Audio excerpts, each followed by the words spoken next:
తెలుగు రుచికి స్వాగతం. మన రోజువారీ జీవితంలో ఎంతో మమేకమైన ఇడ్లీలను తయారు చేసే వినూత్న మరియు సాంప్రదాయ పద్ధతులను ఈ వీడియోస్ ద్వారా మీకు పరిచయం చేస్తున్నాం. వట్టయప్పం సాంప్రదాయమైనటువంటి వంటలలో వట్టయప్పం ఒకటి. ఈరోజు బియ్యం పిండి అన్నంతో వట్టయప్పం ఎలా తయారు చేయాలో చూద్దాం. కావలసిన పదార్థాలు: నానబెట్టిన బియ్యం 2 కప్పులు, ఉడికించిన బియ్యం 1 కప్పు, పచ్చి కొబ్బరి తురుము 1 కప్పు, నెయ్యి 2 టేబుల్ స్పూన్లు, పంచదార 2 టేబుల్ స్పూన్లు, జీడిపప్పు తగినంత. ముందుగా ఒక మిక్సీ జార్లో నానబెట్టిన బియ్యం 2 కప్పులు,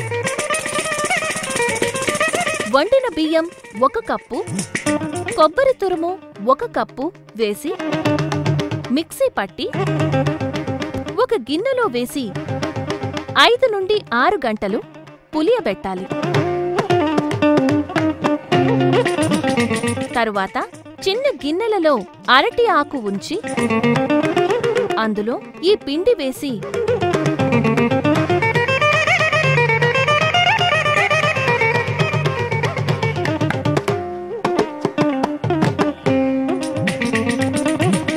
ఆవిరిపై ఉడికించాలి. ఉడికిన తరువాత తీసి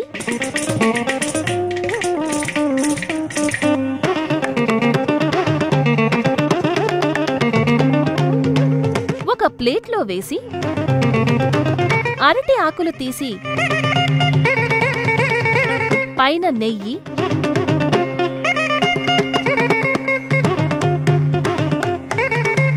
పంచదార,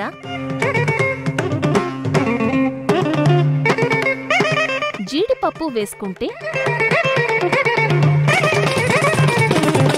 వట్టయప్పం రెడీ. మా ఈ వంటలు కనుక మీకు నచ్చితే లైక్ కొట్టండి, షేర్ చేయండి and please subscribe to Telugu రుచి.